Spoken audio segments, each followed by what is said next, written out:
সিরিয়ালের একটা গাড়ি লাইন ছিল, ৬-৭টা গাড়ি ছিল ওখানটা। তারপরও আরেকটা গাড়ি দাঁড়ানো ছিল। তা আমি যখন টার্নিং টালিয়েছি, ওই যে কোনাটা, যে পিলারের যে কোনাটা যে ভাইজা যাইব, সেটা আমি ভাবি নাই যে কোনাটা যে এতটা উচ্চতা কম। তো বাম পাশে যদি গাড়িগুলো না থাকতো, আমার গাড়িটা কোনো জায়গায় বাঁচতো না। বাম পাশে গাড়ি থাকার কারণে কিন্তু আমি ডাইনে নিয়ে বাইরেতে যাই, কোনাটা বাজছে। আমি তো টার্নিং ঠিকভাবে নিছি, একটুখানি কোনায় বাজার কারণে আমার গাড়িটা বাজিয়ে আছে, একটুখানি। গতি বেশি ছিল না, মানে আমি তো টার্নিং লাওয়ার সময় তো গাড়ি পোল্টি খেয়ে যেত না। স্পিড ওই যেটা আপনি যদি এই যে ভিডিও দেখেন, আপনি 30-এর বেশি হবে না। হ্যাঁ, লাইসেন্স আছে, অবশ্যই লাইসেন্স দিচ্ছি, চালাই অনেক দিন যাবেন। আমি এই বছর চাই।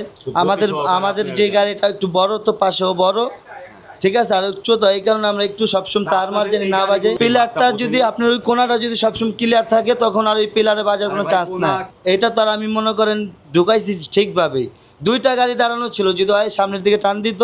আমার ভুল হয়েছে এতটুকু যে পিলারটার উচ্চতাটা বেশি, একটুখানি কোনাটা বাজে গেছে আমার। যদি আর একটু বামে থাকতো আমার গাড়িটা, তাহলে আর এই কোনাটা বাঁচতো না। বামে যদি গাড়ি দাঁড়ানো না থাকতো, তো আমার গাড়ি বাঁচতোই না। তো আমার লাইন এখানে তো দুইটা লাইন, দুইটা গাড়িতে ইজিভাবে সবসময় চলাফেরা করি। আমি তো ব্রেক দিচ্ছি, নয়তো তো আরও ঢুকে যেত গাড়ি। আমি ব্রেক দিচ্ছি ওখানেই।